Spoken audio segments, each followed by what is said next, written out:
Welcome to Newcastle Family History Society podcasts. The Newcastle Family History Society, located on a Wabakal land in Newcastle, New South Wales, Australia, provides support for those interested in family history. This fascinating series on the Newcastle Industrial School and Reformatory continues as Jane Ison explains the difference between the two institutions and recounts the life of an infamous inmate. In the 1860s, confusion about what was a reformatory and what was an industrial school was very common. Even the magistrates misunderstood at times. Now the terms industrial school and reformatory are used by many to mean the same thing. For this historic period, this is wrong. So what was the difference between the two institutions? And why was there any reformatory at all? In this fourth podcast in the Bad Girls series, I will outline the differences between the two institutions. We will also learn a little about the life of the most notorious Newcastle admission. You will not find her name recorded in any of the records for the Newcastle or Biloela industrial schools because she was a reformatory girl. Her admission records have not survived, yet you can read all about her in the newspapers. The industrial school had been established in Newcastle in August 1867, but the behaviour of the wild children of New South Wales continued to concern the government. In trying to solve the problems on the streets, the government reasoned that it was women who needed to be controlled, reformed and protected, so they would become good members of society and so would their offspring. Women cared for children and many were having babies at a very young age, so the problems just kept growing. There was never a reformatory for boys at this time.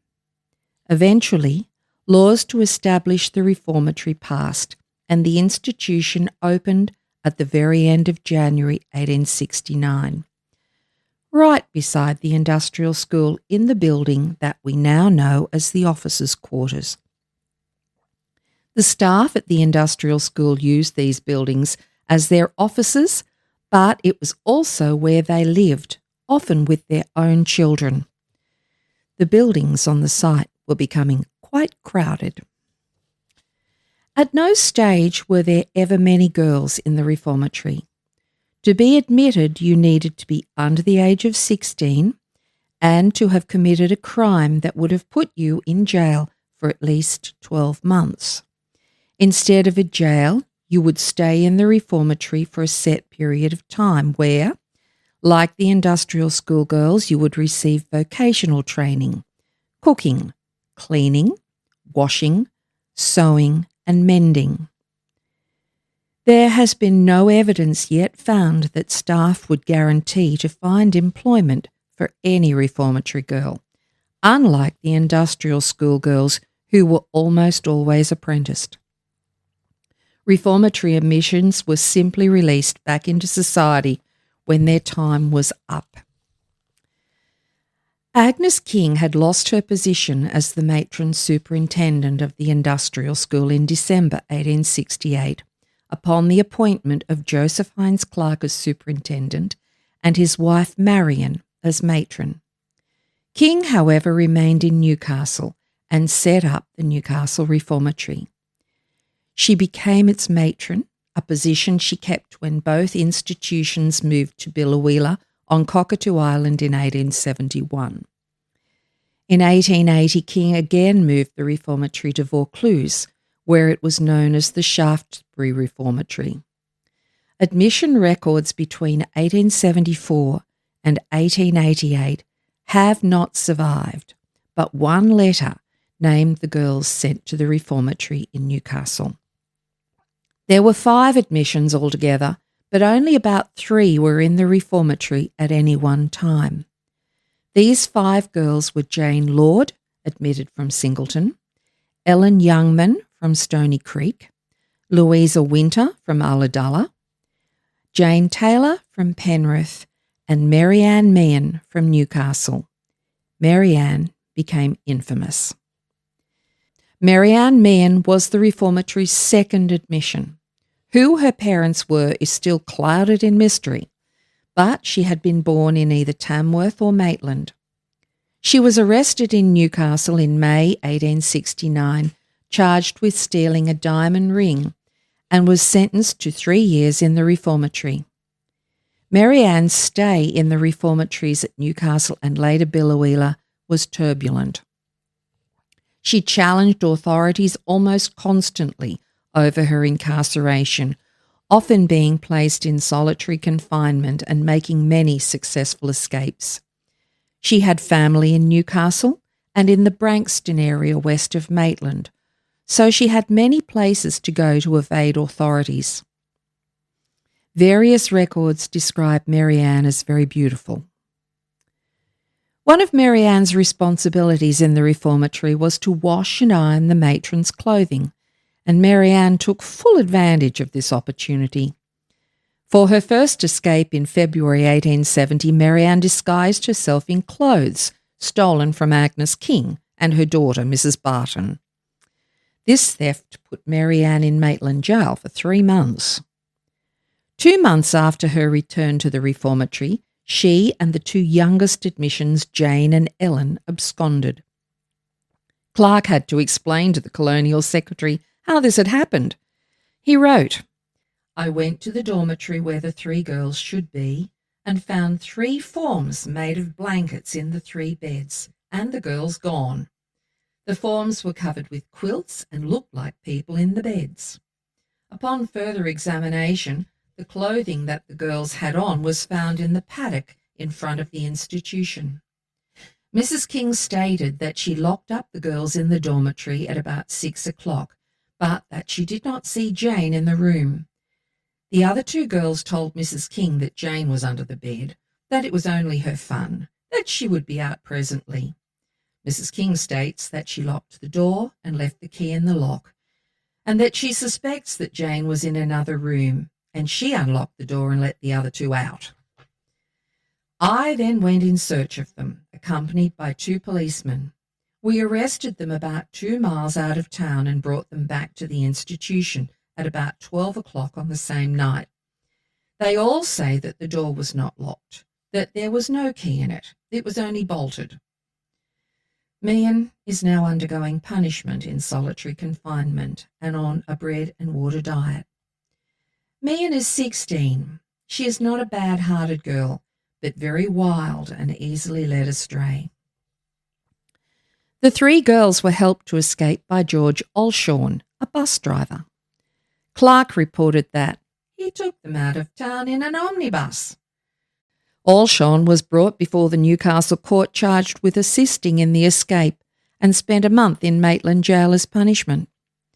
A fortnight later, Mary Ann made her 3rd successful escape and remained on the run for a month. Again, the clothes she was wearing had been stolen from employees of the school.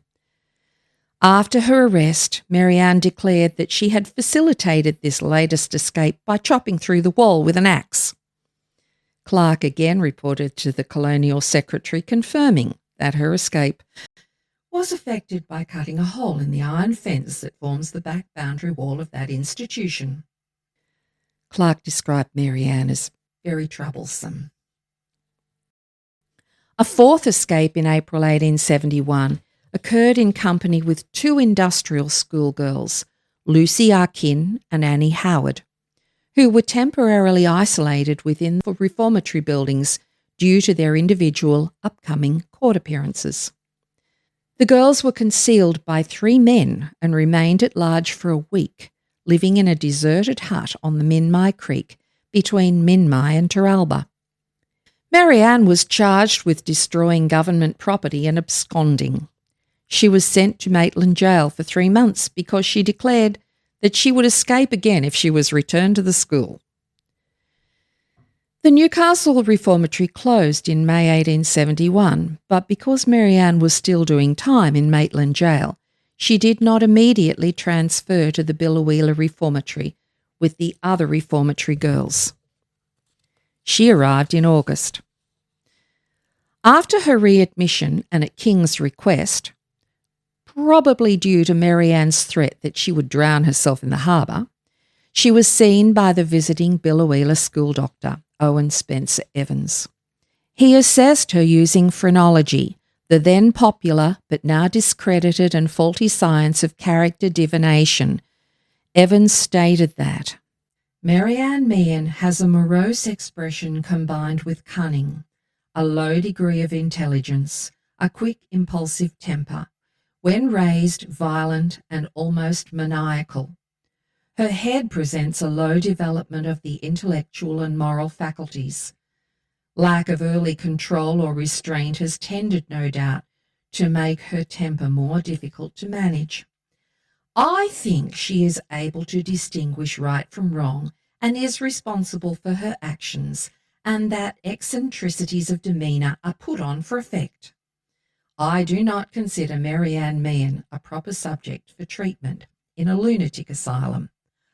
Really? In September 1871, nearly a month after her readmission, and with escape opportunities from an island being severely limited, Marianne set fire to the Billawheeler Reformatory. There were 5 girls in the reformatory by this date. The story of what happened was dramatically reported in Bell's Life in Sydney. A pleasant flutter ran through the brilliant assemblage which thronged the Central Court on Monday, when an angel from that paradise of Port Jackson, Billawheeler, cast off the brightness of her seraphic charms upon the bewildered justices, who gazed in speechless wonder on the fairy-like loveliness of the beautiful vision. The circumstances which led to the court being honoured with her angelic presence arose out of a brilliant idea which Marianne had formed of setting Cockatoo Island on fire. How Marianne proposed to carry out her grand pyrotechnical design will be gathered from the following narrative. Mrs. Agnes King, the mother of the maids at the Billawheeler harem, narrated a thrilling tale of midnight horror that perfectly electrified the court. On Saturday morning last, between 1 and 2, Mrs. King was wandering in dreams, full of the most exquisite happiness, when suddenly she was recalled to a consciousness of her mortal existence by hearing a crackling noise. On reaching the chamber of Sleeping Beauty, to Mrs. King's horror and amazement, she saw the door burning and the gentle Marianne raving like a fury and swearing in a style that could not be surpassed by any trooper in Her Majesty's service. At this appalling spectacle, Mrs. King gazed for a moment in speechless agony, and then did what any lady in the presence of a burning door and an infuriated and swearing angel would do. She raised her eyes and hands to the ceiling, uttered a piercing shriek, and would very likely have gone off into a swoon had there been a pair of arms handy into which she could have conveniently fallen. The bench, bar, reporters, policemen, and public all regarded the fallen angel in the dock with looks of inextinguishable horror. Elizabeth Randall, another fascination of the harem, told with heartless simplicity how Marianne got up in the middle of Friday night, armed herself with matches, and set fire to the door. Randall went on to relate that the matches, as well as a saw and an axe, had been brought in by another girl. When they all retired, she next described how Marianne made the fire with straw and stringy bark taken from her bed. When Jane Taylor was going to call out, Marianne swore that if she did, she would gag her. Mr. George Lucas told of reaching the scene of the conflagration. He beheld the charred portal and, what was still more awful, saw Marianne, from whom every spark of feminine feeling seemed to have fled, cruelly beating the unoffending door with the leg of a bedstead. Marianne was committed to the next court of general jail delivery. Marianne was charged with attempted arson. She denied the charge and pleaded not guilty. She was unrepresented in court and chose to defend herself. Her skills in questioning were commended by the judge. Marianne's detailed statement made during her summing up in court recounted a harrowing story of her time in the reformatories of Newcastle and Billawheeler. Her account was not chronological. It represents her perspective and presents a sanitised version of her admission to Newcastle. It makes poignant reading, but it doesn't accurately reflect the charges for which she was initially admitted. The Empire contains the best summary of the trial, and the account reflects the frustration Marianne and probably many others felt with the system. Attempts to curb her rebelliousness must have been soul-destroying. Marianne, who is endowed with a remarkable degree of oratorical facility, cross-examined the witnesses with an astonishing display of forensic ability and endeavoured to insinuate by the course she adopted in regard to their testimony that the attempted firing of the premises was the result of a conspiracy in which all the girls participated and therefore they should share the penalty. In point of fact, this was the leading point of a very lengthened and plausible address to the court, which was artfully intermingled with a harrowing description of the treatment she had undergone at the old reformatory at Newcastle, where she alleged, even when she was over age and therefore, in her opinion, could not be legally detained, though she had been sentenced to serve 3 years at the establishment, her hair had been violently cut by Captain Clark and Mrs. Barton, under circumstances of great brutality. She also added that she had been led to believe that if she conducted herself well for certain periods, she should have her liberty. But these hopes had not been fulfilled, and hence she made up her mind to escape. For if she failed in the attempt, even the jail was preferable to the reformatory. She was willing and able to get her own living, for she had done Mrs. King's washing and ironing for 2 years. She had been sent to jail for 6 months, and she was willing to serve the remainder of her time in jail. There was justice in the jails, but none in the schools. She had been driven to do what was not good by being kept in the reformatory, as the confinement there was more than she could bear. She hoped His Honour would take these circumstances into consideration, as she had nothing more to say.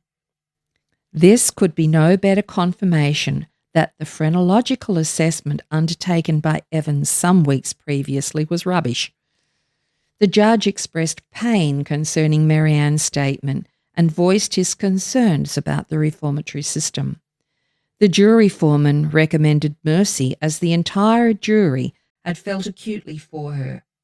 2 members were willing to find her some employment. Eventually, Marianne pleaded guilty to the lesser charge of attempting to burn down a dwelling house and was sentenced to 6 months with hard labour in Darlinghurst Jail.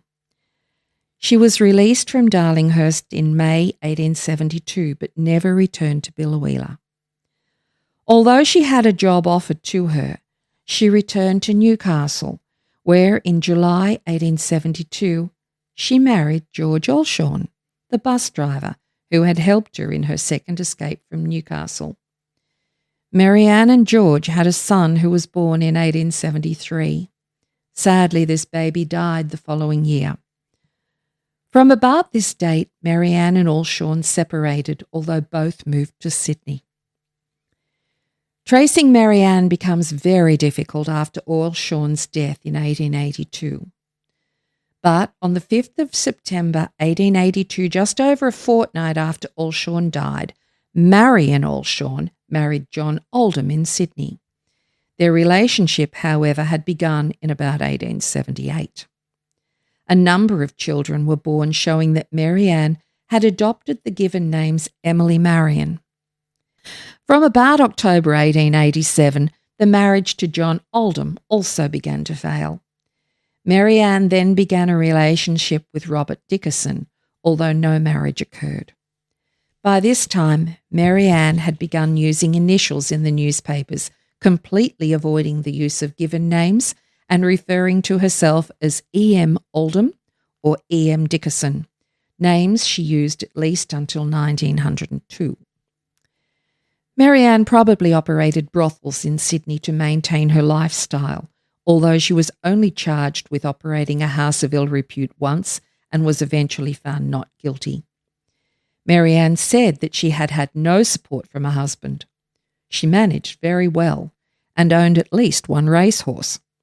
She was sufficiently well off to employ servants and advertise her boarding house extensively. Mary Ann died as Emily Marion Alden in June 1927. She was buried with her son Stanley in Waverley Cemetery. I do hope that you are enjoying some of the stories from these interesting times and tales about these angels.